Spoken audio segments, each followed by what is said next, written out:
Nós então retomamos o nosso estudo do Livro dos Espíritos, livro 4, Esperanças e Consolações, capítulo 2, Penas e Gozos Futuros. Nós estamos estudando no item número 4, Natureza das Penas e Gozos Futuros. Nós vamos para a questão 969. Nós vimos no nosso último encontro as duas questões aqui que trata da felicidade dos espíritos, 967 e depois 968, quando fala para nós sobre a busca da felicidade para nós aqui encarnados na satisfação das nossas necessidades, né? E aí então os espíritos responderam para nós que para os espíritos que alcançam a felicidade significa exatamente se libertarem dos sentimentos inferiores de ódio, ciúme, inveja, ambição ou qualquer outra paixão que traz infelicidade para nós aqui encarnados. Então a sublimação dos sentimentos, dos valores, garante ao espírito essa tranquilidade, essa paz no mundo espiritual. E aqui no caso para nós, se buscamos a satisfação das nossas necessidades físicas, ele diz para nós, né, que a satisfação dessas necessidades não seria para nós uma fonte de gozos? A resposta sim, gozos animais. E quando não pode satisfazer as necessidades, isso é uma tortura. Então vimos aqui que conforto, prazer, alegrias, isso tudo para nós são sentimentos momentâneos a partir desses elementos exteriores que nós vamos então guardando, acumulando para nossa satisfação. Mas a partir do momento em que esses elementos deixam de existir, volta então para nós a tortura, a infelicidade. Na questão 969, que é a de hoje, Kardec continua perguntando: o que se deve entender quando se diz que os espíritos puros estão reunidos no seio de Deus e ocupados em lhe cantar louvores, né? Aquela ideia de que o justo, né, quando se fala que espíritos puros, nós entendemos numa linguagem religiosa geral, falando sobre os justos. Então, ao chegarem no mundo espiritual, vão então junto a Deus, vivendo uma vida contemplativa, aquela vida que garante a ele, né, sempre aquela paz, aquela harmonia, né, e claro, né, traz para nós ali uma linguagem figurada, falando sobre esse cantar louvores, ouvindo os cânticos dos anjos e tudo mais, né? Então, na verdade, o que Kardec pergunta é: como é que nós podemos entender essa vida de adoração, contemplação, mas também de ociosidade no que diz respeito ao trabalho? Porque, claro, para muitos que falam sobre essa ideia de estar no mundo espiritual, o louvor não significa ociosidade. É exatamente ali o reconhecimento do espírito para a grandeza de Deus e por ter proporcionado para ele felicidade. No nosso ponto de vista como espíritas, que vemos essa dinâmica do mundo espiritual, onde todos os espíritos, quanto mais evoluídos eles se encontram, muito mais atividades eles realizam, atividades com nobreza, atividades com grandes responsabilidades, sempre cumprindo as determinações de Deus. Para nós a ideia de louvores, né, e adoração seria uma vida improdutiva. Mas de qualquer forma, Kardec pergunta como é que isso pode ser entendido, desses espíritos puros então estarem com Deus nessa condição, nessa ocupação em cantar louvores. É uma alegoria para dar a ideia da compreensão que eles têm das perfeições de Deus, pois o veem e compreendem. Mas como tantas outras, não se deve torná-la ao pé da letra, ou tomá-la ao pé da letra. Tudo na natureza, desde o grão de areia, canta, ou seja, proclama o poder, a sabedoria e a bondade de Deus. Mas não penseis que os espíritos bem-aventurados estejam em contemplação na eternidade. Isso seria uma felicidade estúpida e monótona, e mais ainda, a felicidade do egoísta, pois a sua existência seria uma inutilidade sem fim. Eles não sofrem mais as atribulações da existência corpórea, e isso já é um gozo. Depois, como já dissemos, conhecem e sabem todas as coisas e empregam proveitosamente a inteligência adquirida para auxiliar o progresso dos outros espíritos. Essa é a sua ocupação e, ao mesmo tempo, um gozo. Então, como nós vimos, a ideia de felicidade no mundo espiritual, ela vai exatamente ao encontro daquela passagem de Jesus que diz amar a Deus sobre todas as coisas e o próximo como a ti mesmo. Ou seja, amar a Deus sobre todas as coisas vem exatamente a adoração, o reconhecimento para o amor de Deus, para a grandeza, para o poder, sabedoria e bondade, como os Espíritos disseram.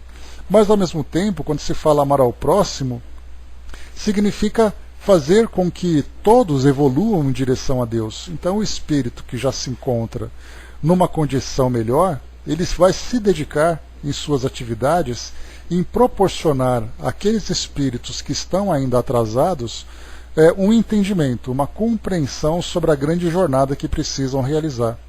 Cada espírito, então, vai realizar uma atividade específica, alguns espíritos atuando diretamente nas dificuldades enfrentadas pelos espíritos, pelos encarnados, ou mesmo pelos desencarnados, tentando aliviar o sofrimento daquele momento e trazendo aquele esclarecimento para que esses espíritos possam, então, sair daquela situação e alcançar uma condição melhor. E nós temos outros espíritos que trabalham disseminando conhecimento em prol de toda a humanidade. Então, cada espírito com a sua ocupação, cada espírito ali desenvolvendo suas atividades. Bom dia, Flávio. Bom dia, Elcio. Por isso, então, é colocado para nós aqui.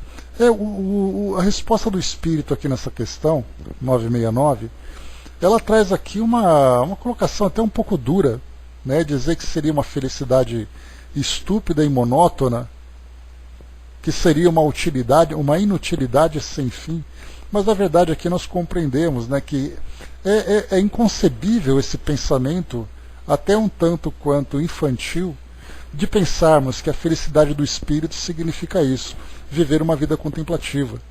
E nós já conversamos também outras vezes, imaginar, por exemplo, um espírito que se considera como um espírito feliz, ele vira as costas para o mundo e vai viver a sua contemplação.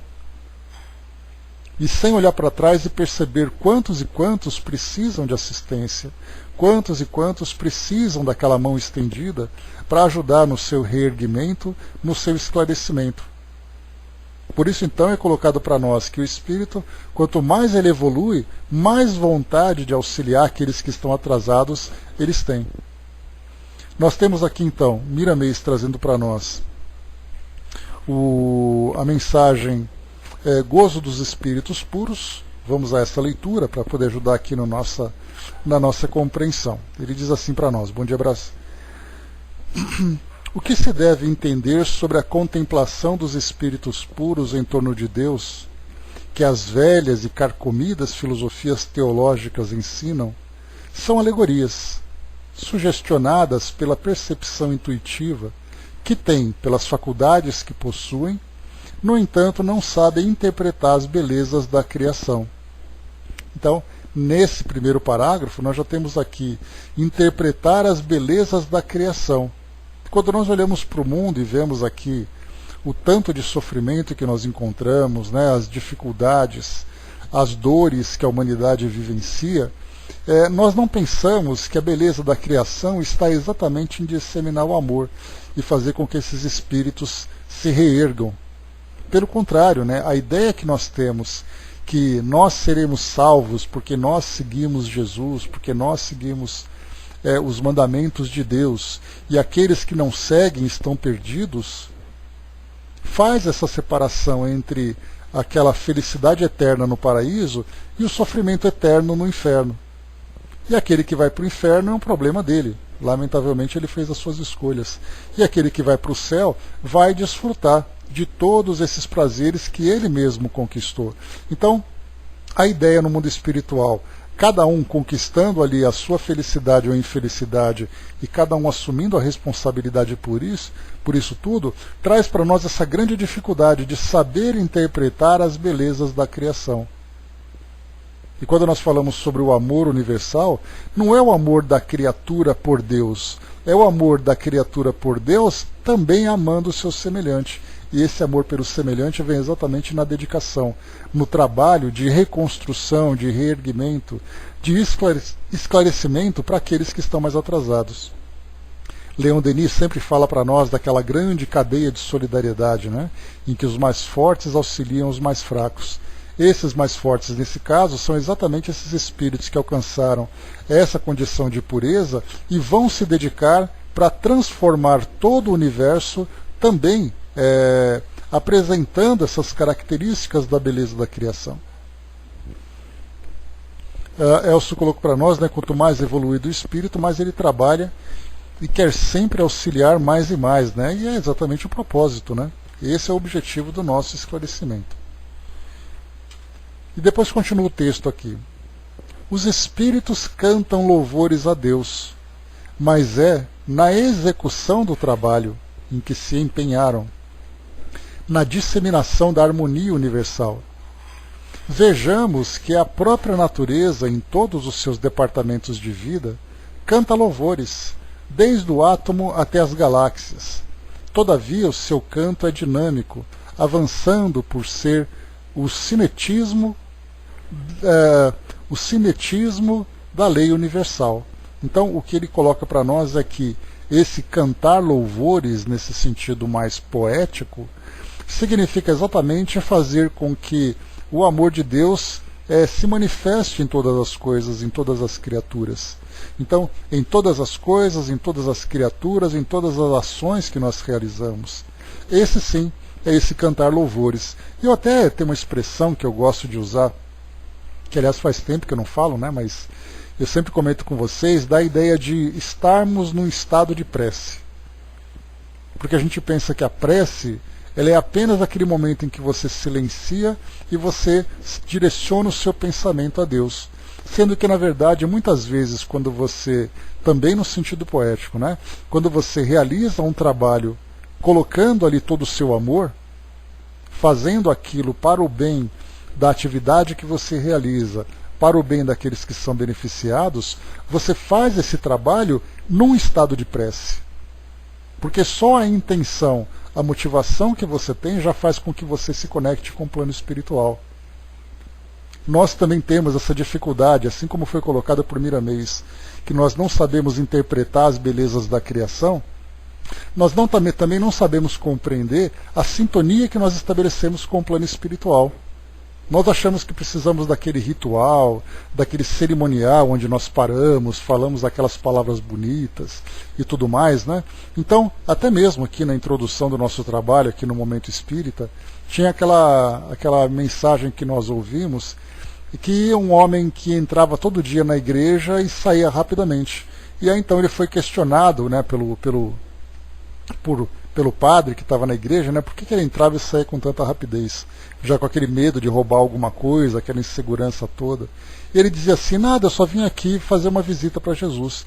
E aí ele entra e fala, oi Jesus, eu sou o Zé, eu só passei aqui para te visitar. E depois ele vai embora.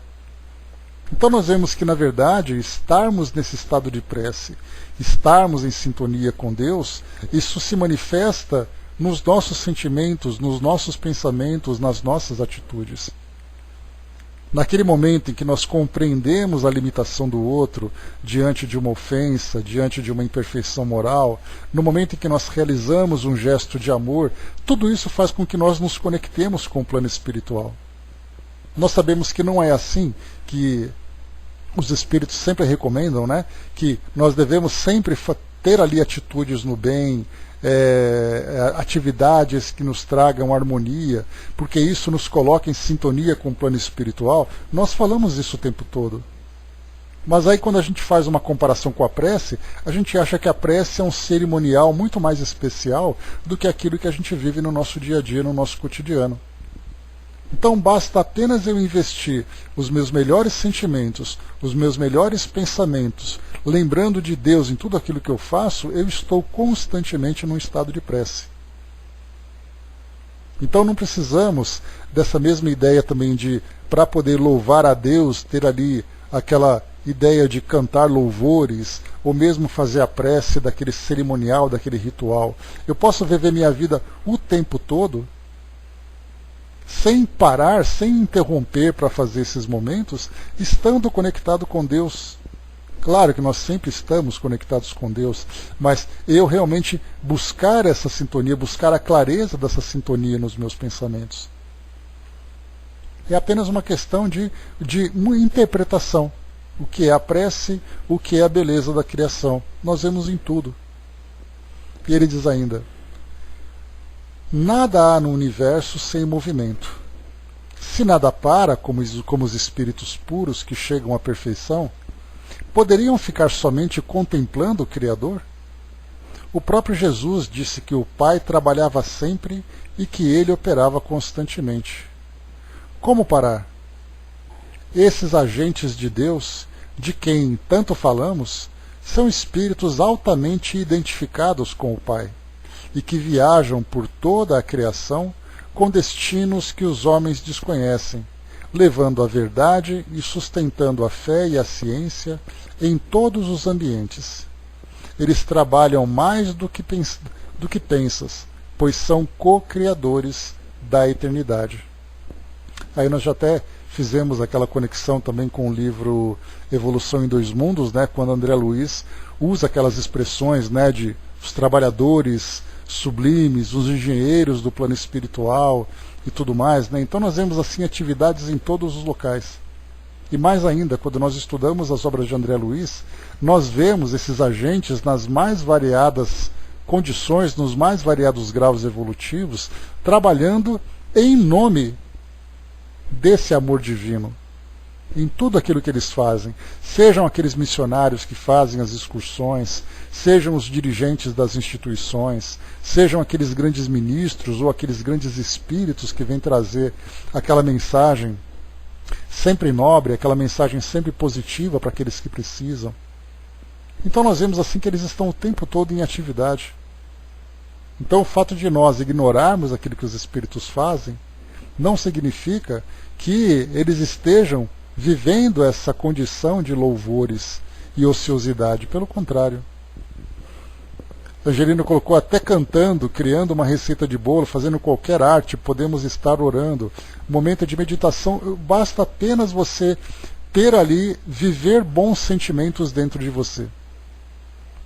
Em tudo aquilo que você faz, você está na sua empresa trabalhando, você está fazendo nas suas atividades cotidianas, você está fazendo uma atividade caritativa, você está, qualquer coisa que você faça, você está caminhando no meio de outras pessoas, dentro de um ambiente, né, tirando aí, claro, essa parte da quarentena, né, essa parte do isolamento social, mas você caminhando, você dirigindo o seu carro, tendo cuidado, tendo atenção com as pessoas, prestando atenção em ser gentil no trânsito, pensando positivamente nas atividades que você realiza, isso é o suficiente para você, como a gente sempre coloca, né, você estar em sintonia com os bons espíritos. E o que significa estar em sintonia com os bons espíritos? Significa exatamente estar em sintonia com o próprio Deus. Dá a impressão de que o nosso pensamento vai até o primeiro andar e nós nos esquecemos que o pensamento vai até o último.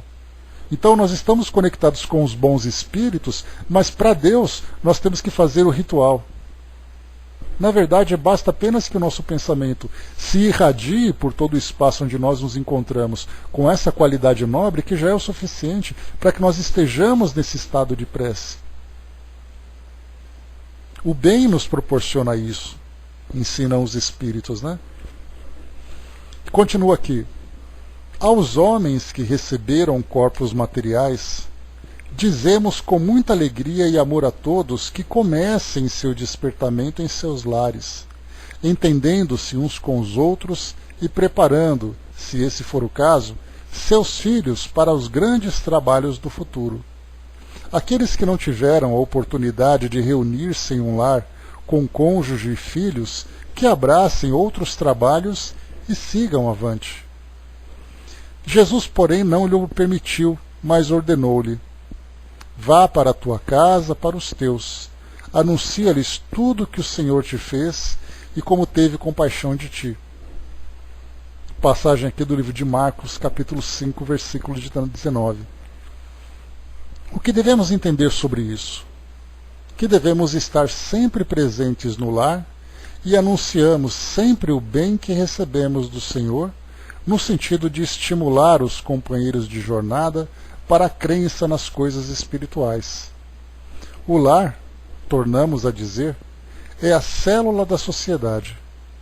Procura viver bem dentro dele, que essa harmonia se irradiará para todo o seu caminho. Adora a Deus, e podes mesmo adorar a Jesus, mas faze o que ele sempre faz.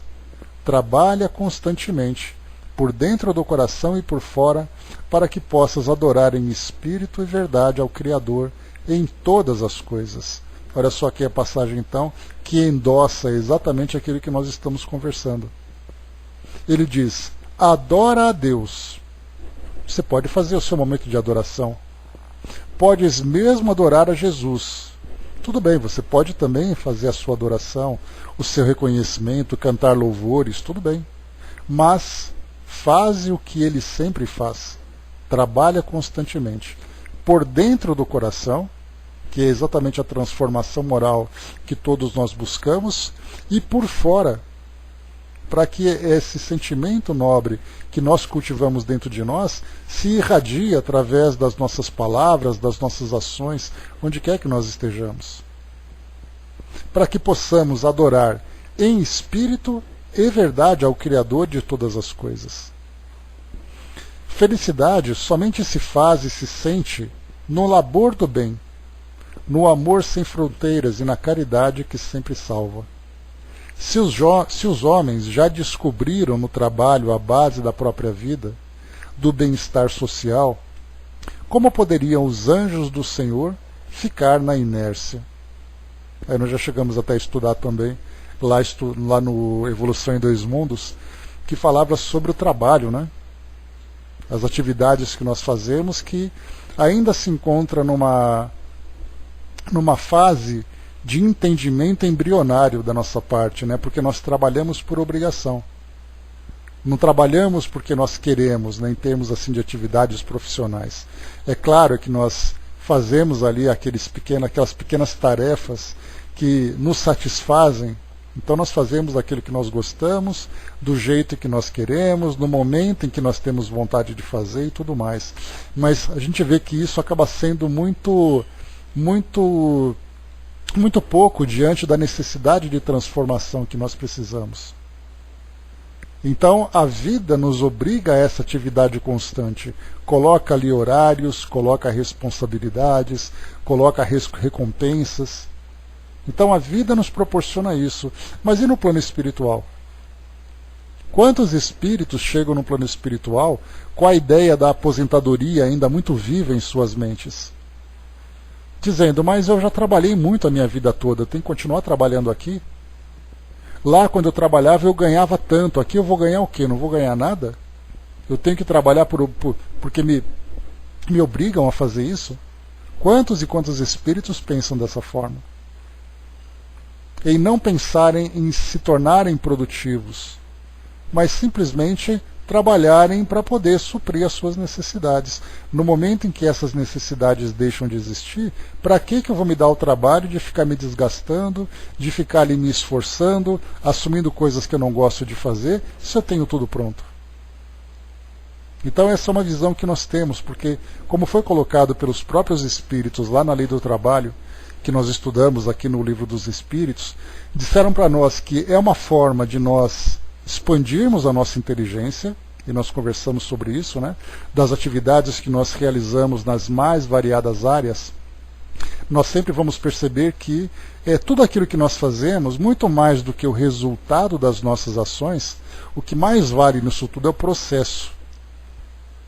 Né? Então, só para a gente recapitular aqueles exemplos, né, que eu trouxe para vocês sobre os especialistas de café, falei para vocês sobre trabalhos bancários, né, para quem trabalha num banco, para quem trabalha no comércio.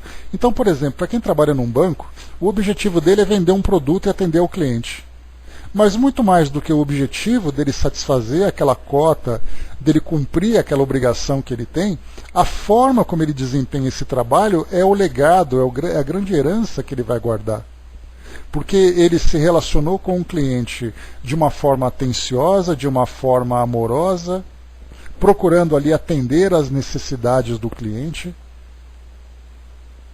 E aí então, nesse momento, quando ele deixar de viver aqui no mundo físico, essa mesma forma de se relacionar com as pessoas foi o aperfeiçoamento que ele teve. Eu me recordo de uma situação, só para poder ilustrar um pouquinho para vocês, como é interessante a gente perceber que as pessoas não valorizam isso.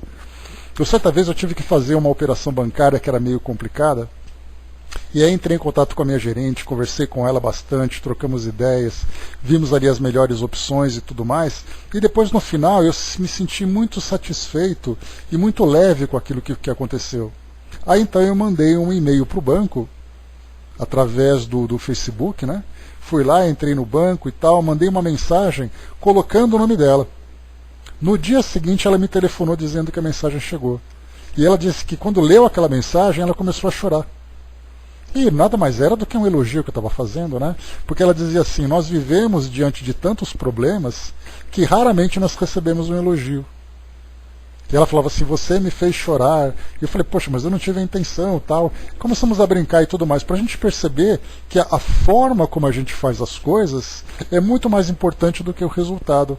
Para aquele que na ponta recebe o resultado, precisa do resultado, isso ajuda. Mas para aquele que está ali realizando o trabalho, o processo é muito mais importante. É a mesma coisa que nós já conversamos sobre a caridade. Para quem recebe a caridade, ele precisa do trabalho pronto, ele precisa do dinheiro, ele precisa da cesta básica, ele precisa do remédio, ele precisa da ajuda. Para aquele que faz, o mais importante é o modo como ele está fazendo, porque eu posso simplesmente pegar, abrir a minha carteira com toda a frieza e com toda a indiferença, entregar o dinheiro para aquela pessoa e resolver o problema. Mas o que eu ganhei com isso agindo dessa forma?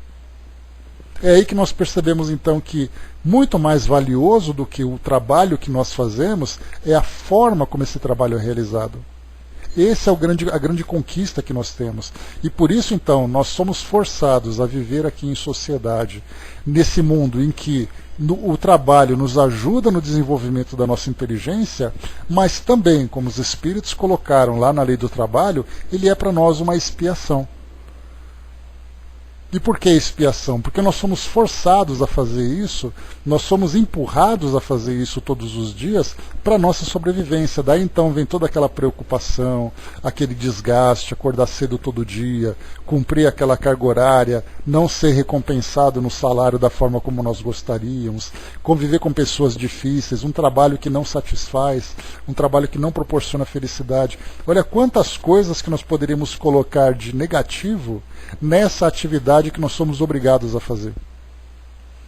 Mas ele deixa de ser negativo quando nós entendemos que o trabalho é um processo de desenvolvimento. E aí então eu acordo já não mais de manhã com aquele mau humor, preocupado em ter que trabalhar e aquela carga horária e o salário, e eu agradeço a Deus todos os dias por poder acordar, por poder trabalhar e poder sobreviver através do fruto do meu trabalho.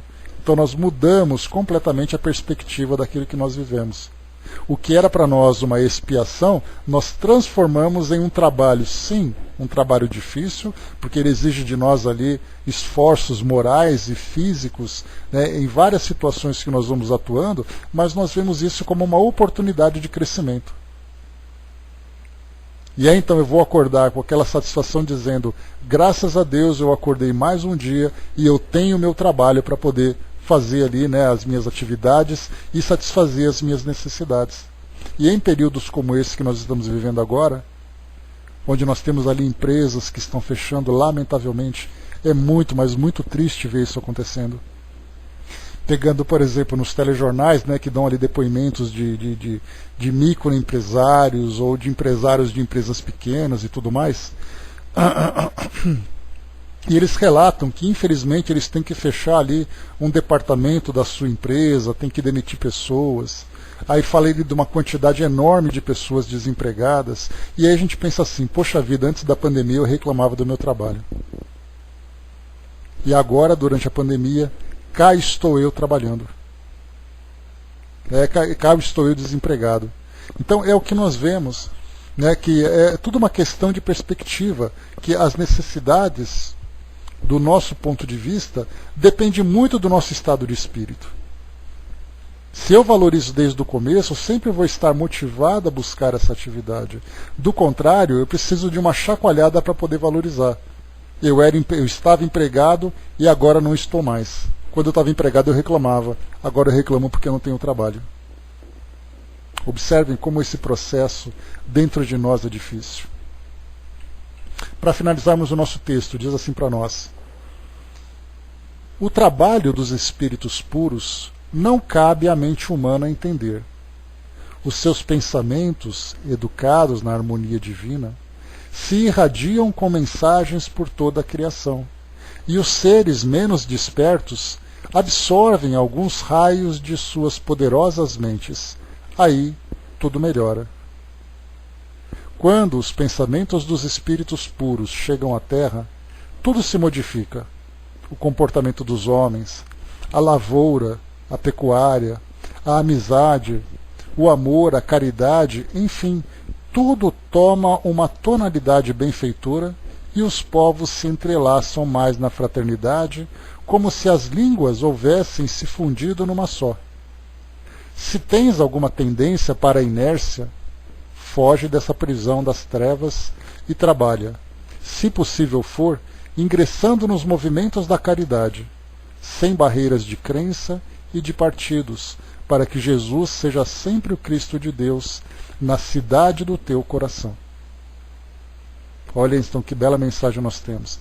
E falando em bela mensagem, tia Aida, trazendo para nós aqui então, espírito amigo, seja muito bem-vinda sempre, tia Aida, trazendo para nós aqui uma mensagem. Ela diz assim: a vontade do trabalho ao próximo é a certeza de que o recado mandado, o pensamento no seu próprio céu interior, terá a continuidade da luminosidade enviada através do teu querer, seja para ti ou seja para o outro.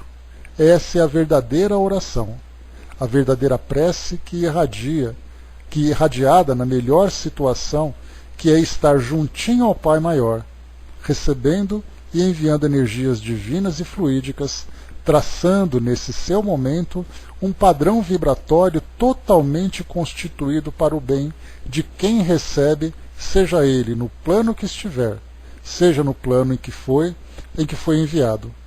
A prece é a vontade mais segura do que a nossa voz do coração mostrará ao que recebe e que existe alguém se preocupando com você, seja num processo deletério de ignorância do que foi realizado no passado, ou para aquele que foi o melhor em vida. Traços de amor que envolvidos em palavras e pensamentos, que na verdade só mostrarão que existe algo muito maior que um esquecimento, que na verdade não existe, pois sempre, com certeza, terá alguém dirigindo o seu amor a ti nesse momento de uma oração a quem precisa. Ore, faça luz através de uma oração, através de uma prece. Seja o melhor mensageiro para aquele que implora por uma oração. Tia Aida, então, aqui a mensagem para nós, falando exatamente da importância dessa conexão que nós temos com Deus. Porque não basta apenas nós termos vontade de estarmos envolvidos com Deus, e termos vontade de estar próximos a Jesus, como geralmente nós pensamos assim no mundo. Porque não existe vontade, né? A vontade que nós temos, ela se torna improdutiva se ela não for colocada na prática. A vontade nos mobiliza, a vontade nos conecta através das nossas ações, através das transformações que nós realizamos. Cidizinha colocou, o Brian sempre falava que gostaria de trabalhar numa sala sozinho, só com papéis para não ter que lidar com o público, né? Agora em home office, dá para pirar sentindo falta, né, da rotina do cartório, né, do contato com outras pessoas, né? Faz parte, né, o processo de desenvolvimento nosso, ele não é apenas um processo mecânico, ele é também um processo afetivo e é um processo moral.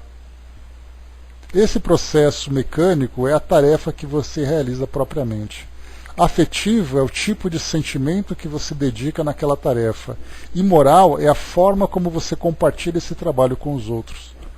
Se você trabalha sozinho, isolado, que tipo de valor você vai desenvolver se você não compartilha isso com ninguém? Né? Então, assim, a gente vê nessas situações hoje, esse momento que nós estamos vivendo, ele é bastante peculiar, porque ele está nos colocando, né, diante de nós, de uma forma bastante clara, diversas experiências. Então é a experiência de você ficar confinado, é a experiência da restrição financeira, é a experiência do desemprego, é a experiência da reconstrução, do medo. Olha quantas coisas estão acontecendo. Então, lamentavelmente, nós vamos encontrar depois desse período poucas pessoas que conseguirão aproveitar essa oportunidade como aprendizado, de despertar a consciência. Mas, lamentavelmente, nós vamos encontrar a grande maioria que vai olhar para trás e ver um período sombrio, que acabou e que ele pode continuar fazendo o que ele fazia antes. Para aqueles que têm olhos de ver, como as palavras do Evangelho, vemos esses momentos de percebermos como nós somos frágeis, como nós somos dependentes uns dos outros, como nós precisamos valorizar aquilo que nós temos, que nós conquistamos. Isso vai fazer com que nós vivamos realmente com alegria. De saber que a nossa encarnação foi programada de um modo detalhado e com uma estrutura bastante complexa para fazer com que nós viéssemos até aqui, fôssemos recebidos, que nós nos desenvolvêssemos, para depois chegar no final da nossa jornada e dizer, valeu a pena eu ter passado esse período aqui no mundo físico. E volto para o mundo espiritual como um indivíduo melhor do que ele voltou. Não apenas no sentido de resolver os débitos do passado, mas por aquilo que ele conquistou durante a sua permanência aqui, das atividades que ele realizou. Porque nós lembramos, né, que a nossa encarnação, ela é ao mesmo tempo em que é a oportunidade de resgate, de reparo do passado delituoso que nós vivemos, mas ela é a oportunidade de construirmos algo novo. Se nós conseguirmos fazer as duas coisas ao mesmo tempo, nós resolvemos um problema de um lado e criamos para nós um benefício do outro. Mas o que nós encontramos aqui no mundo são pessoas que automaticamente, mecanicamente vão sofrendo ali as suas dificuldades, vivendo ali as suas expiações, mas de fato não construíram nada. Sim, conseguiram resolver alguns problemas ali aos trancos e barrancos, muitas vezes sem terem noção do que estão fazendo, né? Conviveram com alguém difícil, passaram por uma situação complicada em sua vida pessoal, na sua vida social, enfim. Mas dali não fizeram nada além daquilo de resolver as dificuldades. E aí então para nós a felicidade verdadeira é eu conseguir acertar as contas com o passado e mostrei que realmente eu estou melhor através do trabalho que eu realizei. Aí sim a gente percebe como a nossa vida foi bem aproveitada. Próxima questão. Questão 970.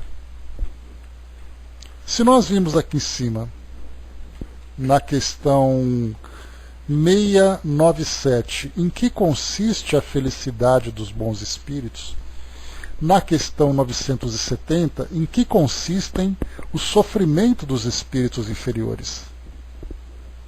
Vamos ver aqui o que os espíritos respondem a Kardec. São tão variados quanto as causas que os produzem, e proporcionais ao grau de inferioridade, como os gozos são proporcionais ao grau de superioridade. Então, para a gente poder falar assim, né, em que consiste o sofrimento de um espírito? Ele pode ser tão variado quanto as causas. Então eu posso colocar 10 pessoas que cometeram o mesmo equívoco, mas cada uma tendo ali uma motivação diferente, uma ideia diferente, um sentimento diferente. Cada um vai viver de um modo muito particular. Não existe assim aquele pacote montado como se fosse uma cesta básica e entregue para várias pessoas, a mesma cesta entregue para todo mundo. Dentro de cada uma das nossas cestas tem ali os produtos e os ingredientes específicos de acordo com aquilo que nós construímos, de acordo com as nossas necessidades. Por isso, então, esse sofrimento ele pode ser mais intenso ou menos intenso, ele pode ter a característica de um jeito ou de outro, de acordo com aquilo que eu vivi, de acordo com as causas que eu criei. E da mesma forma a felicidade também. Ela pode ser uma felicidade discreta, pode ser uma felicidade plena, de acordo com aquilo que eu também vivi. E os espíritos dizem a Kardec, podemos resumi-los assim: cobiçar tudo o que lhes falta para serem felizes, mas não poder obtê-lo. Ver a felicidade e não poder atingi-la. Mágoa, ciúme, raiva, desespero, decorrentes de tudo que os impede de ser felizes. Remorsos e uma ansiedade moral indefinível. Desejam todos os gozos e não podem satisfazê-los. É isso que os tortura. Então nós temos no plano espiritual, por exemplo, nós chegamos até a ver em algumas instituições que André Luiz visitou, nós tínhamos ali trabalhadores e dirigentes que apresentavam um grau de conhecimento, um grau de sabedoria, mas nós perguntávamos assim, até mesmo uma posição hierárquica ocupada dentro da instituição, que nós pensávamos assim, bom, se ele está fazendo isso, é porque ele já conquistou um status mais elevado. Aí sim, de fato, ele conquistou esse status, mas é muito diferente do que nós imaginamos, porque no final das histórias que nós acompanhávamos, todos eles tinham resoluções pendentes, muitas vezes até com aquela angústia, com aquela ansiedade de querer reencontrar alguém, para promover ali um ajuste do passado, e esse alguém se encontrava distante. E a vida dele é exatamente essa busca para esse reencontro. Então essa ansiedade que esse espírito vive, nesse caso uma ansiedade não tão intensa, uma ansiedade não tão dolorosa, pelo fato de já estarem com a consciência mais desperta, mas quantas vezes nós vimos espíritos que buscavam desesperadamente o reencontro com aquele outro espírito, para aliviar sua culpa, para aliviar sua consciência, e ele não tinha permissão de se aproximar. E há então aquela passagem do Evangelho que diz, para que você se reconcilie com seu inimigo enquanto ele se encontra no seu caminho. Para esses espíritos, muitas vezes uma encarnação, 2 encarnações em que ele sofre o peso da culpa, em que ele sofre o peso ali do remorso, e ele não pode aliviar isso tudo. É um dia depois do outro, tendo ali aquela imagem viva de tudo aquilo que ele fez. Olha que angústia que é isso para esse espírito. Bom dia, embaixador. Bom dia, professor. Então, por isso é colocado para nós, de todos os gozos e não podem satisfazê-los. Esse é um dos pontos. E Miramês traz para nós aqui no artigo, intitulado O Sofrimento dos Espíritos. O sofrimento dos espíritos inferiores consistem nas consequências do desrespeito às leis naturais, aquelas que marcam a harmonia da criação. Assim elas são variáveis. Somente depois da vivência pelos canais da dor é que as almas despertam no rigor dos padecimentos, reconhecendo que a obediência ser-lhes-á o melhor caminho na conquista da sua paz de consciência. Lembre que eu falei para vocês, Disciplina é liberdade. Então aqui os espíritos colocam, reconhecendo que a obediência ser-lhe-ás o melhor caminho na conquista da paz de consciência. Então quando a gente coloca que disciplina é liberdade, essa liberdade vem exatamente o espírito poder agir livremente, desfrutando desse estado de espírito renovado, desse estado de espírito mais elevado. Porque enquanto ele se rebela contra aquilo que determina para nós o nosso modo de viver, certamente a dor será nossa companheira constante. Braz lembrou como Kardec foi didático sobre o estado dos espíritos em o livro Céu e Inferno, Braz? Pois é, ele pegou ali, se não me engano são 64 ou 65 entrevistas que ele fez, para poder mostrar o verdadeiro estado de espírito de todos aqueles que tinham desencarnado, né? Porque a gente lembra que quando Kardec lançou ali os livros da codificação, publicou esses livros, desenvolveu as bases daquilo que seria a doutrina espírita, ele estava enfrentando aqueles dogmas da felicidade eterna e contemplativa e ao mesmo tempo aquele sofrimento eterno, que era sempre uma grande tortura. E ele tinha que mostrar que nada era eterno nesses estados, mas tudo era um processo. E ele mostrava então que cada espírito, dependendo do modo como ele viveu a sua vida aqui no mundo material, ele chegaria no mundo espiritual. E até mesmo quebrava aquela ilusão de dizer, por exemplo, que basta você adorar, basta você frequentar e cumprir ali com os rituais que já será o suficiente para você ir para o céu. Por isso, então, quando ele trouxe aquelas entrevistas, logo no início ele contava um pouco da história de cada espírito. Olha, esse espírito viveu dessa forma, ele fez isso, fez aquilo. Olha o que aconteceu com ele no plano espiritual. E aí então nós fazemos a comparação. Então, seguindo aqui o texto, ele diz assim: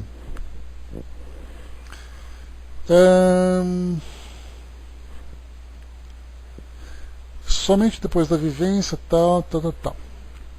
Deus, sendo onisciente, fez todos os espíritos assim, sabendo que iríamos passar por esses caminhos para o devido aprendizado. Os espíritos puros não sofrem, somente têm alegrias das mais apuradas, nascidas da vivência nas diretrizes que o Criador traçou para a felicidade de todas as criaturas. A vinda de Jesus Cristo foi um ato de misericórdia de Deus para a humanidade. Ele trouxe e entregou a todos os povos o seu Evangelho, força educadora em todos os rumos, e o mundo já conhece de sobra a sua eficácia. Os espíritos superiores são reconhecidos por tais, pelo seu procedimento ante a vida. Eles têm maturidade, e para chegar onde se encontram, somente o fazem pelas vias do tempo. Qual a massa para fazer o pão, é necessário tempo para a fermentação indispensável. Que fazer com os espíritos inferiores nos seus sofrimentos? Trabalhar com esses irmãos com paciência, orando por eles e dando-lhes exemplos de fé, de confiança, de solidariedade e amor. Por que tolerar? Porque os benfeitores espirituais que os assistem passaram pelos mesmos caminhos. A inferioridade induz os espíritos inferiores às paixões desregradas, ao ciúme, ao egoísmo, ao orgulho, à violência, enfim. A ignorância é filha da infância espiritual, capaz de levar a alma aos maiores sofrimentos. As almas são torturadas pelo que ainda não adquiriram, de modo que os espíritos superiores conquistaram. No entanto, isso tudo passa, e o amanhã nos mostrará que, sendo todos filhos de Deus, eles não nos deixam órfãos. Ele não nos deixa órfãos. Somos todos herdeiros da divina felicidade. A consciência, com o tempo, torna-se um celeiro de paz que nunca se perturba. Então essa frase aqui também é importante para nós, que a consciência, com o tempo, e dentro desse tempo nós lembramos sempre de todo o trabalho moral, o trabalho de esclarecimento, o trabalho de reforma que nós precisamos realizar, torna-se um celeiro de paz que nunca se perturba. E aí então é a diferença que nós temos dos espíritos numa condição inferior para aqueles numa condição superior. E aí nós percebemos que essa felicidade a que Kardec se refere trata exatamente desse estado de consciência.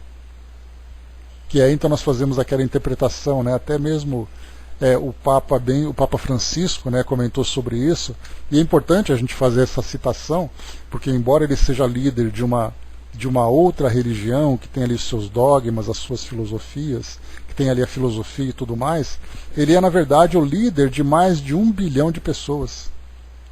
Então nós não podemos desprezar a opinião de um líder de uma religião que tem tantos adeptos, a menos que nós acreditemos, né, que somente os espíritas serão salvos. E aqueles que vivem lá as suas religiões é cada um com o problema deles. Aí nós caímos exatamente naquele raciocínio inicial, acreditando que eu vou ser feliz e eles não vão. E se eles não vão, é problema deles, não meu. E aí nós pensamos, né, que chegando no mundo espiritual, quem de nós aqui pode garantir que nós não seremos escalados para trabalhar exatamente no meio desses espíritos, para ajudá-los no seu esclarecimento? Assim como outros espíritos vieram em nosso socorro. Então, quando o Papa Francisco falava sobre que o paraíso e o inferno eram um estado de espírito, esse estado de espírito significa exatamente esse estado de consciência. É o espírito que olha para trás e já tem ali toda a sua vida bem resolvida, as suas culpas já foram bem absorvidas, já foram bem trabalhadas, ele mesmo já se absolveu no tribunal da própria consciência. Ele olha para frente e sabe do trabalho, das responsabilidades que ele precisa desempenhar. Por isso, então, a consciência, com o tempo, torna-se um celeiro de paz que nunca se perturba. Desde que ela tenha adquirido, né, tenha se depurado com esse trabalho de transformação. Porque aí, então, os espíritos, nós percebemos isso, na quantidade de mensagens que chegam do plano espiritual, eles falam bastante sobre perdão, mas falam bastante também sobre auto-perdão. Geralmente nós valorizamos muito o perdão, né? Não, eu tenho que perdoar aquele indivíduo, ou tenho que pedir perdão para ele. E o auto-perdão? O auto-perdão está tudo tranquilo. E aí mal compreendemos, né, que a grande fonte de sofrimento para nós é exatamente a culpa e o remorso, que são dois sentimentos que não foram resolvidos dentro de nós, porque principalmente nós não fomos capazes de nos perdoar. De dizer assim, olha, realmente eu errei, porque eu não tinha compreensão, mas eu estou fazendo o trabalho de transformação e não quero mais isso. E diz assim para nós: Deus fez as consciências para servirem de sua morada. Sua, dele, Deus, né? E Cristo não deixa de aparecer por lá, como o sol na obediência do Criador. E aqui uma citação do livro de Lucas 5,39. E ninguém, tendo bebido o vinho velho, prefere o novo, porque diz, o velho é excelente. Ou seja, né, depois que nós sentimos esse estado de consciência, já não queremos mais criar situações problemáticas. O espírito, amadurecido pelo tempo, tem em seu celeiro de conhecimentos o vinho divino. As suas experiências são as verdadeiras, e quem as executa não dá ouvidos aos espíritos equivocados. Todos nós buscamos a palavra de Jesus, porque o seu evangelho é fonte de luz, é vinho de Deus na excelência do seu paladar. Quantos falsos cristos já surgiram e quantos deverão surgir? No entanto, isso é para conferir o verdadeiro pelo paladar do seu vinho inigualável, quem já sorveu dele nunca mais buscará outro. O sofrimento dos espíritos inferiores é falta de despertamento espiritual. Eles não sabem o que fazem. Quando souberem, cessará a dor por falta da ignorância que a gera.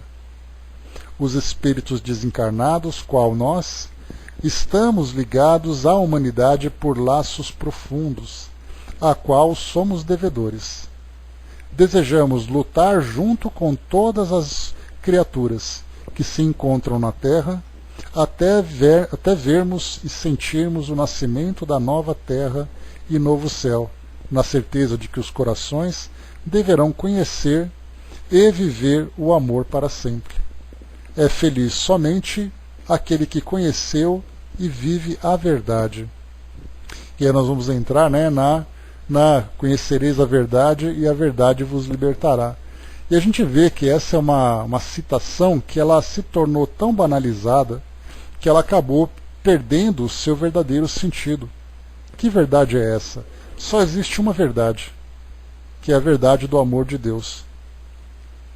Então, se nós conhecemos essa verdade desse amor de Deus e temos a capacidade de irradiar esse amor para todos aqueles que estão próximos a nós, através das nossas palavras, das nossas ações, dos nossos gestos, das nossas ideias, aí sim nós estamos em contato com essa verdade.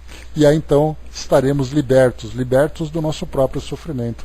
Sendo disciplina liberdade, conhecendo essa verdade e vivendo essa disciplina, nós estamos no caminho certo para certamente alcançarmos, né, a condição de espíritos felizes.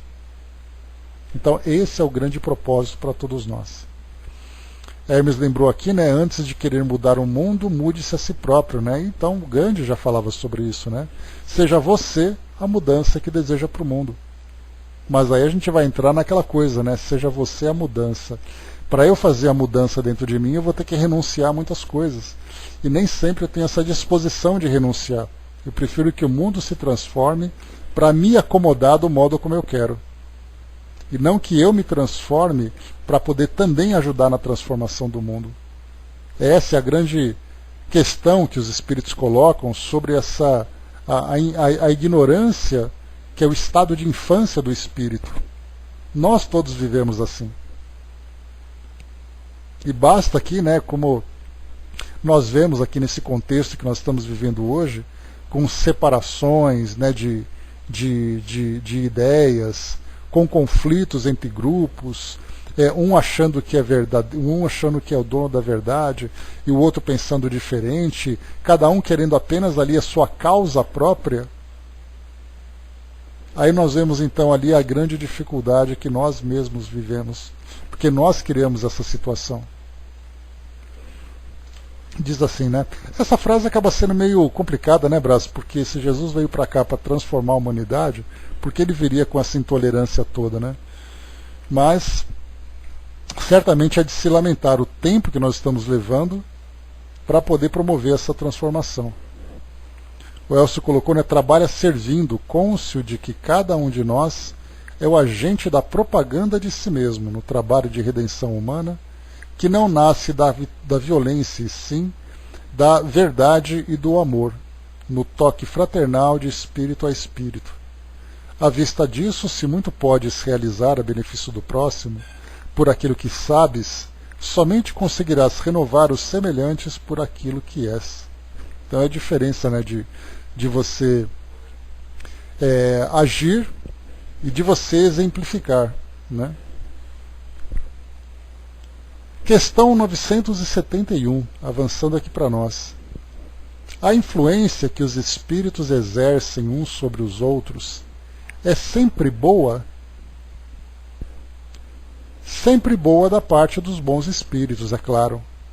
Mas os espíritos perversos procuram desviar do caminho do bem e do arrependimento os que consideram suscetíveis de serem arrastados, e que muitas vezes levaram para o mal durante a vida terrena. Kardec insiste aqui para a gente continuar. Então a morte não nos livra da tentação? Não, mas a ação dos maus espíritos é muito menor sobre os outros espíritos do que sobre os homens, pois aqueles não estão sujeitos às paixões materiais. Então nós vemos aqui que, nesse caso das influências, podem determinar para nós também o nosso estado de felicidade ou de infelicidade.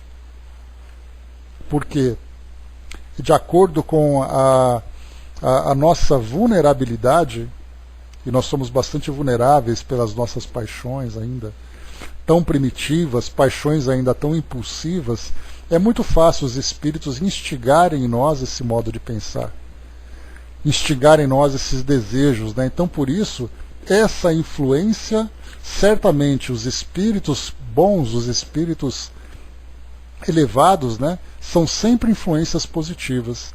E aí então nós entramos também num outro detalhe, né, quando nós falamos, assim como nós falamos sobre a lei de causa e efeito, que nós sempre imaginamos a lei de causa e efeito como sendo ali um instrumento de castigo, um instrumento de punição. E na verdade a lei de causa e efeito ela é neutra. Nós podemos ali, para cada ação tem uma reação, né? Então, se para cada ação tem uma reação, se eu tiver uma ação benéfica, eu terei uma reação benéfica. Eu terei um resultado positivo. Agora, da mesma forma que nós falamos sobre a lei de causa e efeito, nós falamos também da influência. Porque basta nós colocarmos aquela frase, aquela expressão, influências espirituais. A primeira coisa que nós pensamos é em processo obsessivo. A gente está tão acostumado a falar de influência e vermos ali os espíritos sempre trazendo para nós, né, um prejuízo, sempre trazendo para nós um desequilíbrio, um sofrimento, uma dificuldade, que nós nos esquecemos das influências positivas. Então nós precisamos mudar um pouco, né, desse conceito que nós temos, né, de influência espiritual como sendo algo negativo, e nós determinarmos que tipo de influência nós queremos sofrer ou nós queremos receber. Porque se nós estabelecemos esse vínculo com o plano espiritual através da sintonia mental, eu posso determinar quem serão as minhas companhias. Então, nesse caso, como nós vivemos aqui de um modo quase que inconsciente da realidade espiritual, nós enquanto humanidade, porque até mesmo nós que somos estudantes da doutrina espírita, nós temos um ponto de vista do plano espiritual que muitas vezes é bastante limitado. Muitas vezes não, é bastante limitado. Porque nós criamos o mundo espiritual de acordo com o nosso entendimento. Significa que nós criamos o mundo espiritual à moda da casa. Então o mundo espiritual é desse jeito, porque vai ser, eu vou encontrar com tal pessoa, que são esses espíritos e tal. Então nós pegamos ali aquela meia dúzia de livros que nós lemos, e nós criamos o mundo espiritual a partir daquelas imagens. E aí então é importante a gente lembrar, né, que até mesmo essa é uma das colocações importantes que nós falamos sobre esses relatos do plano espiritual, que aquilo que está sendo relatado vem da perspectiva de um espírito ou de um grupo de espíritos, mas não representa necessariamente todo o plano espiritual. Todo o plano espiritual em todas as suas dimensões, com todas as suas características e culturas e habitantes e tudo mais. Então, ao pensarmos no plano espiritual, nós temos que pensar, independente de onde ou de como temos que pensar qual é a sintonia que nós estabelecemos com ele. Mas como o plano espiritual, plano físico, como eu comentava com vocês, como esse plano físico ele ainda vive nessa ignorância do plano espiritual, sem essa compreensão dessa realidade, acreditando que nós estamos aqui à vontade, livres, leves e soltos, apenas com a nossa consciência, como sendo a nossa diretriz, os espíritos então deitam e rolam aqui nos influenciando. Eles simplesmente sugerem as coisas mais simples, as ideias mais banais, e nós assimilamos como se fossem as nossas, porque nós estamos acostumados a fazer isso. Agora, quando nós começamos a ter essa compreensão do mundo espiritual e dessa forma como nós nos relacionamos com esse plano, aí então nós podemos ficar vigilantes, porque se eu sei que eu tenho uma atitude negativa, não tenha dúvidas de que eu vou estabelecer uma relação negativa com o plano espiritual. Então eu me esforço para ter ali uma relação positiva, exatamente para que eu determine quem serão as minhas companhias. E não simplesmente os espíritos vêm e ocupam aqui um lugar nos meus pensamentos a bel prazer. Ou seja, eu abro a porta para quem eu quero. Essa consciência do plano espiritual nos permite essa ação. Claro que nós estamos falando em teoria, porque na prática é diferente, mas eu já posso dizer que eu tenho essa compreensão. O esforço que eu vou empreender para poder manter esse padrão dos meus pensamentos é muito diferente, aí já muda para uma outra situação. A Cindizinha colocou, né, e lembrar que se positiva ou negativa, a aptidão para receber uma ou outra depende de nós, né, do nosso esforço para ficar no bem ou nos acomodarmos no mal. Né? E esse mal, esse é um grande problema do mal. Porque quando nós falamos sobre a maldade em si, que nada mais é do que a ausência do bem, nós falamos de uma atitude, de uma forma de viver em que nós causamos de fato um prejuízo. Mas existe uma dificuldade que nós enfrentamos, que é exatamente a falta de compreensão, de que o fato de eu não agir prejudicando alguém, já significa para mim que eu estou fazendo o bem. E aí os espíritos dizem para nós, né, que ou você faz o bem ou você não faz. Porque o fato de você se manter na neutralidade, esse é um padrão em que você se encaixa com aqueles espíritos que estão numa faixa inferior. Porque o bem vai exigir de você um grande esforço. Esse bem vai exigir de você um grande trabalho moral, de transformação, de sacrifício, de renúncia. Se eu não faço nada disso, os meus pensamentos estão livres para qualquer tipo de influência. Então a gente lembra sempre, importantíssimo ter essa consciência. Não fazer o bem é o mesmo que fazer o mal muitas vezes. Então eu sou aquele espírito que eu penso assim, olha, mas eu vivo a minha vida aqui de boa, eu não faço mal para ninguém, eu fico aqui quieto no meu canto, e esse espírito vive muito satisfeito dessa forma. Só que para que você possa estabelecer realmente essa sintonia com um plano elevado, você precisa elevar seu pensamento, e não existe outra forma de fazer isso do que você viver esse bem, de você viver esse amor, essa caridade. Então não dá para a gente dizer que a neutralidade é algo positivo. E nós encontramos aqui no nosso planeta tantas e tantas pessoas vivendo essa neutralidade e chegam no plano espiritual e dizem assim, mas eu não sei porque eu estou sofrendo. Eu não fiz mal para ninguém. Não, você não fez, mas você fez bem para quem? Eis aí o grande problema, né? O Brás colocou, acho que a velha Zíbia Gasparetto tinha razão quando diz, na Terra ninguém é vítima, nunca mesmo, viu, Brás? Nós somos vítimas ou de nós mesmos, né, porque nós fomos algozes no passado, ou nós fomos algozes de outrem. No fim das contas, estarmos aqui no mundo de provas e expiações é sempre uma vivência cheia de ajustes e de trabalhos que nós precisamos realizar. Todos que vierem à Terra para nos ajudar foram crucificados de uma maneira ou de outra, né? Porque encontrar um mundo tão embrutecido e você trazer uma ideia diferente é você ir contra a manada, digamos assim, né? E aí, no fim das contas, acaba criando essa situação. O Hermes colocou aqui a passagem do Chico, né? O homem caminha no meio das suas próprias obras. Portanto, se o caminho se encontra áspero, não adianta reclamar de Deus, né? Essa é exatamente ali a falta de compreensão que nós temos no mundo, né? Porque nós determinamos ali a sorte ou o azar, ou essa ideia do vitimismo, sem tomar consciência das nossas próprias responsabilidades. E aí então quando diz a cada um segundo suas obras, nessa passagem que todo mundo já leu no Evangelho, só que ninguém aceita isso como sendo realmente uma diretriz. Se eu coloco isso como uma diretriz para mim, dizendo eu sou responsável pelas minhas obras e eu vou colher os frutos daquilo que eu planto, aí então eu vou tomar consciência real daquilo que eu estou vivendo e assumir de fato as minhas responsabilidades. A Dídima lembrou lá em cima, né, não fazer o mal é pouco, né, tem que fazer o bem. Então, não fazer o mal é a mesma coisa que você estar naquela condição de que não faz nada. Porque a omissão também para nós é um grande problema. Né, o Brás lembrou ali também, né, o pecado por omissão é o pior. A Cindizinha colocou, né, e tem também a questão do mal não trazer um prejuízo imediato, pelo contrário. Traz uma satisfação momentânea, daí muitas vezes a gente acaba que certas atitudes não são más, quando na verdade elas trazem um prejuízo a longo prazo, né?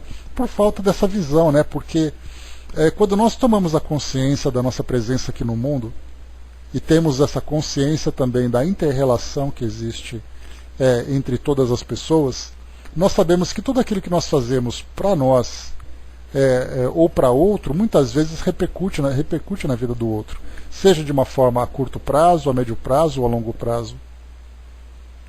Mas a gente sempre acha, olha, mas só estou fazendo isso. Existem até aqueles problemas que são indiretos, porque nós temos aquelas ações diretas em que nós fazemos o mal acontece na hora, muitas vezes nós praticamos o mal e esse mal demora para vir, e outras vezes nós temos uma atitude que ela indiretamente afeta outras pessoas. seja, a gente vai entrar, claro, né, dentro daquele artigo importante que nós estudamos no livro Obras Póstumas, que fala sobre as expiações coletivas. Então você tem o mal que você faz para você mesmo, o mal que você faz para aqueles que estão próximos e o mal que você faz para a sociedade onde você vive. E você fazer o mal para a sociedade em que você vive significa que no futuro você vai voltar a encontrar com essa mesma sociedade, vivendo ali todas as suas dificuldades, vivendo todos os seus problemas e perguntando, né, e dizendo sempre, né, não vejo a hora de ir embora daqui. Só que você não vai. Porque a sua relação é com aquela sociedade que você ajudou indiretamente a prejudicar. Seja por uma atitude que você tenha praticado, seja por uma atitude que você não praticou. Porque às vezes você não fazer nada acaba sendo muito mais grave do que você fazer. Você poderia ter evitado um mal maior através de um trabalho. E aí então a gente vai criando esse círculo de energias que vão nos prendendo, que vai nos prendendo junto a determinados grupos, né? Porque essas energias, essa força magnética que nós estamos, que nos liga, ela é muito pouco compreendida. É até aquilo que a gente falava ontem, Cindizinha, né? De você encontrar com alguém na sua vida e viver muitas vezes uma vida de sofrimento. Mas você está caminhando a sua vida completamente desligado de qualquer tipo de pretensão, vivendo a sua vida distante, de repente você se liga a uma pessoa e essa vida te atrai. E você vai ter que viver com ela. São casos inevitáveis, mas o grande enigma para nós é de que forma que essas energias acontecem, né? Kardec, quando ele conversa com os espíritos, no livro dos espíritos, falando sobre simpatias e antipatias, ele fala que nós nos procuramos no meio da multidão. Então, que energia é essa que prende você a uma pessoa ou que prende você a um grupo? De você estar vinculado àquela comunidade e você ter que viver todas as dificuldades, todas as dores, e você fala assim, nossa, eu tive azar de reencarnar aqui. Então essa força magnética nós não compreendemos ainda. De que forma que isso cria? Porque a gente pensa assim, numa programação reencarnatória está estabelecido o seguinte: você vai reencarnar, você vai reencontrar com essa pessoa e vocês vão viver juntos para determinados ajustes. Aí você reencarna, o outro reencarna, cada um vai para um canto e num determinado momento da vida eles se encontram. Que força é essa que puxa essas pessoas? É algo muito, a gente poderia dizer que é algo muito mágico, né? Exatamente por falta de entendimento, mas é a força magnética. Aquele trecho do Evangelho, né? Se conhecêssemos todos os laços que nos ligam uns aos outros, né? Pois é. Que laços são esses e que força é essa que nos atrai? Angelina pôs lá em cima para nós. Bom dia, soldado. A chegada a hora em que deveria sacrificar vossos hábitos, vossos trabalhos e vossas ocupações fúteis à divulgação dessas palavras. Ide e pregai. Os espíritos do alto estão convosco, né? Trecho do Evangelho da Missão dos Espíritas, né? Estamos fazendo o nosso trabalho, né? É claro, né? A gente compreende, né, que não é pretensão nossa dizer que nós estamos aqui fazendo as nossas missões, cada um fazendo ali o seu trabalho. Mas é bom saber que nós estamos ocupados disso. Porque esse trabalho que muitas vezes a gente valoriza tanto, né? De pensar, olha, eu estou fazendo a divulgação da doutrina, estou fazendo aquele trabalho mediúnico, faço aquele trabalho de caridade, dá a impressão de que esse nosso trabalho vai transformar o mundo. Claro que a gente está fazendo ali um pequeno trabalho que somado a outro, acaba formando uma rede de assistência nas mais variadas esferas, né? Na assistência espiritual, na assistência física e tudo mais. Mas na verdade tudo que nós estamos fazendo aqui são ensaios para desenvolver o nosso potencial. Porque imagina se nós agora, estando nessa condição de espíritos de boa vontade, quando nós tivermos capacidade de assumirmos grandes responsabilidades. Aí sim nós vamos usar essa mesma força, só que agora de um modo muito mais efetivo. Então todos nós estamos aqui nos desenvolvendo aos poucos. fazendo esses pequenos trabalhos, que muitas vezes é muito mais em nosso benefício do que benefício do mundo. O Braz lembrou, eu fico lembrando da princesa Diana em seu despertamento no plano... deixa eu voltar aqui um pouquinho só, Braz, espera aí um pouquinho.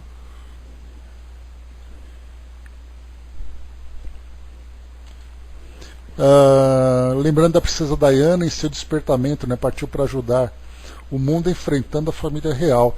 Na verdade, né, eu não sei se poderíamos colocar a intenção dela de enfrentar, mas a posição dela dentro daquela família era certamente um resgate com aqueles espíritos, muito mais do que a ideia da realeza, e ao mesmo tempo era uma forma de projeção, porque ela podia estender ali o seu trabalho como representante daquela família, né? Então, a gente pensa assim, né, o sofrimento que ela viveu dentro daquela família é um sofrimento que qualquer Maria e qualquer Diana vive em qualquer outra família que tem ali aquelas desavenças e tudo mais, né?